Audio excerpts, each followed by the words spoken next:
என்ற ஒரு தாவ் லமானானில் தன் அம்மா கிட்டுவுடன் வாழ்ந்தாள். சுன்சுன் ஒருபோதும் கிட்டுவின் வார்த்தைகளை கேட்கவில்லை. சுன்சுனின் செய்கைகளால் காட்டில் உள்ள அனைத்து விலங்குகளும் மிகவும் தொந்தரவு அடைந்திருந்தன. ஒரு நாள் சுன்சுன் மரத்தில் விளையாடிக் கொண்டிருந்தாள். அதே மரத்தில் ஃப்ராட்டா என்ற ஒரு குரங்கு தூங்கிக் கொண்டிருந்தது. ஃப்ராட்டாவை பார்த்த சுன்சுன் தன் அம்மாவிடம், அம்மா, இந்த குரங்கு எதற்காக நம்முடைய மரத்தில் தூங்குகிறது என்று கேட்டாள். இந்த மரம் எப்போது உன்னுடையதாக ஆனது சுன்சுன்? அவனை தூங்கவிடு. ஆனால் அம்மா, காட்டில் வேறு மரங்களும் இருக்கின்றனவே. அவனிடம் சொல்லுங்கள், வேறு மரத்தில் போய் தூங்கட்டும். சுன்சுன், இந்த காட்டும் எல்லோருக்குமே சொந்தம், அதுபோல இந்த மரமும் எல்லோருக்குமே சொந்தம். அதனால் நீ அவனை இந்த மரத்திலிருந்து அகற்ற முடியாது என்று கிட்டு சொல்லிவிட்டு சென்றாள். சுன்சுனுக்கு ஒரு தந்திரம் தோன்றியது. அவள் அந்த குரங்கிடம் சென்றாள். அவள் குரங்கின் வாலை மரத்தின் கிளையில் கட்டிவிட்டாள். அதற்குப் பிறகு சிறிது நேரத்தில் பராடா குரங்கு தூங்கிக் கொண்டு எழுந்ததும் மற்றொரு கிளையில் தாவ முயற்சித்தான். ஆனால் அவன் வால் கட்டப்பட்டிருந்ததால் அந்த கிளை வரை செல்ல முடியவில்லை. அதனால் மரத்தில் தலை கீழாக தொங்கிக் கொண்டு கத்தத் தொடங்கினான். உதவுங்கள், உதவுங்கள், நான் இங்கே மரத்தில் தலை கீழாக தொங்கிக் கொண்டிருக்கிறேன். உதவுங்கள் என்று பராடாவின் கத்தும் சத்தம் கேட்டு எல்லா விலங்குகளும் அங்கே வந்தார்கள். அப்போது அங்கே இருந்த காட்டின் அரசன் சிங்கம், அரே பராடா, நீ ஏன் இவ்வளவு கத்துகிறாய் என்று கேட்டான். யாரோ என் வாளை இப்படி கட்டிவிட்டார்கள். ஆனால் உன் வாளை கிளையில யார் கட்டுவார்கள்? அதனால் யாருக்கு என்ன கிடைக்கும்? இப்படி செய்திருப்பது அந்த மிஸ்டிவஸ் சுன்சுன் தான் இருக்கும். அவள்தான் காட்டில் உள்ள எல்லா விலங்குகளையும் தொந்தரவு செய்கிறாள். இந்த பேச்சுகளை கிட்டுவும் சுன்சுனும் மரத்தின் மேல் உட்கார்ந்து கேட்டுக்கொண்டிருந்தார்கள். அவ்வளவிலே சுன்சுன் சொன்னாள், ஆம், நான் தான் குரங்கின் வாலை மரத்துடன் கட்டினேன். ஆனால் நீ ஏன் இப்படி செய்தாய் என்று குரங்கு கேட்டது. உனக்கு என்ன இழந்தது? காட்டில் இஸ்தோல்க மரங்கள் இருக்கின்றன. ஆனால் இந்த குரங்கு ஏன் இந்த மரத்தில் தூங்கியது? இது எங்கள் மரம். இதை கேட்ட பிறகு எல்லா விலங்குகளும் ஆச்சரியத்தில் உறைந்துவிட்டன. அப்போது மான் சொன்னது, சுன்சுன், ஒரு விஷயத்தை காதில் வைத்து கேள். இந்த காட்டும் எல்லாருக்குமே சேர்ந்தது. அதனால் இங்குள்ள மரங்களிலும் எல்லாருக்கும் உரிமை இருக்கிறது. சுன்சுன், இனிமேல் நீ காட்டில் எந்த விலங்கையும் தொந்தரவு செய்ய முயற்சித்தால் நான் உன்னை இந்த காட்டிலிருந்து வெளியேற்றி விடுவேன். இதை கேட்டதும் கிட்டு விரைவாக சொன்னாள், இல்லை இல்லை மகாரா. சுன்சுன் இன்னும் சிறியவள்தான், அவளை மன்னித்து விடுங்கள். இனிமேல் அவள் இப்படிப்பட்ட தவள் ஆட்டங்களை ஒருபோதும் செய்ய மாட்டாள். நான் இப்போது ஃப்ராட்டாவின் வாலை அவிழ்த்து விடுகிறேன். இதைச் சொல்லிக்கொண்டு கிட்டு ஃப்ராட்டா குரங்கின் வாலை மரக்கிளையிலிருந்து அவிழ்க்கத் தொடங்கினாள். அப்போது ஃப்ராட்டா குரங்கு மரத்திலிருந்து விழுந்துவிட்டது. அந்த நேரத்தில் சிங்கம் சிங் பேசினான். கிட்டு, கிட்டு, உன் மகளிடம் சொல்லிவிடு, இது அவளுக்கான கடைசி எச்சரிக்கை. இதை சொல்லிவிட்டு சிங்கம் சிங் மற்றும் காட்டில் உள்ள மற்ற விலங்குகள் அங்கிருந்து சென்று விட்டார்கள். பின்னர் கிட்டு சுன்சுனிடம் இப்படிச் சொன்னாள். சுன்சுன், நீ இந்த தாளாட்டங்களை எப்போது நிறுத்தப் போகிறாய்? உன் இந்த அறியாமை ஒரு நாள் உனக்கே பெரிய பிரச்சனையாகிவிடும், புரிகிறதா? கிட்டுவின் வார்த்தைகள் சுன்சுனுக்கு எந்தவிதமான தாக்கமும் ஏற்படுத்தவில்லை. இப்படியே சில நாட்கள் கடந்தன. அப்பொழுது கிட்டுக்கு ஒரு வேலை காரணமாக காட்டை விட்டு வெளியே செல்ல வேண்டி வந்தது. அவள் சுன்சுனிடம் இப்படிச் சொன்னாள்.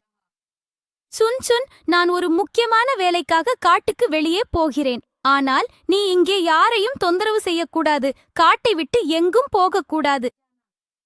சரி அம்மா, நீங்கள் கவலைப்பட வேண்டாம். நான் யாரையும் தொந்தரவு செய்ய மாட்டேன்.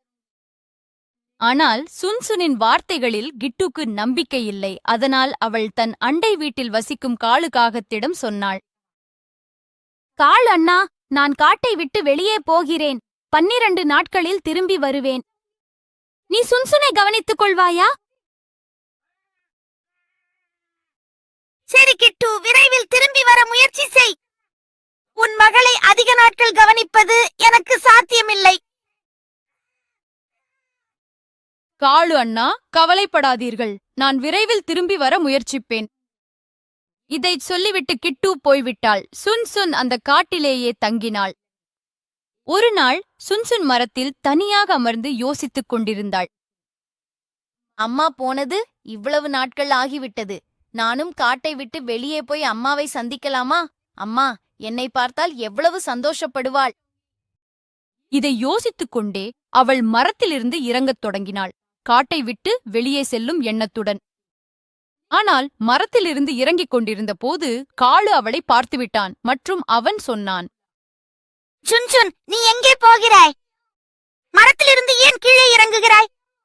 எங்கும் இல்லை காளு மாமா, நான் வெறும் தண்ணீர் குடிக்கப் போகிறேன். தண்ணீர் குடிச்சிட்டு சீக்கிரம் வந்து விடுவேன். சரி போ, ஆனா சீக்கிரம் வா, தயவு செய்து, இரவு ஆகப் போகுது. காளுவின் மேலில் கேட்டதும் சுன்சுன் அங்கிருந்து போய்விடுகிறாள். காட்டை விட்டு வெளியே செல்ல முயற்சிக்கும் போது வழியை தொலைத்து விடுகிறாள். இப்போது அவளுக்கு எங்கும் யாரும் தெரியவில்லை. அதனால் அவள் வழியை கண்டுபிடிக்க முடியவில்லை. கேட்க முடியும். அந்த பக்கத்தில் கிட்டு மரத்துக்கு திரும்பி வந்தபோது அவளுக்கு சுன்சுன் எங்கும் தெரியவில்லை. அவள் காலுவிடம் கேட்டாள், காலு அண்ணா, காலு அண்ணா, சுன்சுன் எங்கே? அவள் கொஞ்ச நேரத்திற்கு முன்பு என்னிடம் சொன்னாள், தண்ணீர் குடிக்கப் போகிறேன் என்று. அதற்கு பிறகு அவள் இன்னும் திரும்பி வரவில்லை. அவள் எங்கேயாவது பிரச்சனையில் சிக்கி இருக்கக்கூடும். நாம் போய் அவளுக்கு உதவி செய்ய வேண்டும். மேலும் மேலும் இரவும் ஆகப் போகிறது. நாம் இப்போதே போய் காடிலுள்ள எல்லா விலங்குகளுக்கும் சொல்ல வேண்டும். இதைச் சொல்லி கிட்டுவும் காலுவும் காடிலுள்ள எல்லா விலங்குகளுக்கும் இந்த விஷயத்தைச் சொன்னார்கள். எல்லோரும் சுன்சுனை இங்கும் அங்கும் தேட ஆரம்பித்தார்கள். ஆனால் அவள் எங்கும் கிடைக்கவில்லை. அப்போது காலுவுக்கு வானத்தில் ஒரு பருந்து பறக்கிறது என்று தெரிந்தது. அப்போது காலு சொன்னான், அதைப் பார், வானத்தில் ஒரு பெரிய பருந்து பறக்கிறது. இந்த நேரத்துல அந்த பருந்து வானத்துல என்ன செய்கிறது? அது தன்னுடைய உணவை தேடிக் கொண்டிருக்கிறது போல் இருக்கிறது. மான் சொன்னதை கேட்டதும் கிட்டு பயந்துவிட்டாள். அவள் சொன்னாள், அந்த பருந்தின் பார்வை என் சுன்சுனை பார்த்திருக்குமோ என்று பயமாக இருக்கிறது. நீ கவலைப்படாத, நான் இப்போது என் நண்பன் மித்து தத்துவுடன் சென்று தெரிந்து கொள்கிறேன். ஹாங் ஹாங். இதைச் சொல்லிவிட்டு காலுமித்துவுடன் பருந்தைத் தொடர்ந்து சென்றான். அவன் பார்த்தான், பருந்து சுன்சுனின் மேல் சுற்றி வந்தது. இதை பார்த்ததும் அந்த பருந்தின் இறை சுன்சுன்தான் என்று காலு புரிந்து கொண்டான். அவன் அந்த சம்பவத்தை எல்லா காட்டு விலங்குகளுக்கும் சொல்லிவிட்டு மீண்டும் சுன்சுனுக்கு உதவ மித்து தத்துவுடன் சென்றான். இப்போது பருந்து வாய்ப்பை பயன்படுத்தி சுன்சுனை தனது நகங்களில் பிடித்தது. இதை பார்த்து காலு சொன்னான், மித்து, சீக்கிரம் அந்த பருந்து அருகே போகலாம், இல்லையெனில் அது சுன்சுனை சாப்பிடும். இதை கேட்டதும் மித்துவும் காலுவும் வானில் பருந்துடன் சண்டையிடத் தொடங்கினார்கள். அவர்கள் இருவரும் பருந்தை தங்கள் மூக்கால் தொடர்ந்து தாக்கத் தொடங்கினார்கள். அந்த நேரத்தில் சுன்சுன் பருந்தின் பிடியில் இருந்து தப்பித்து விட்டாள்.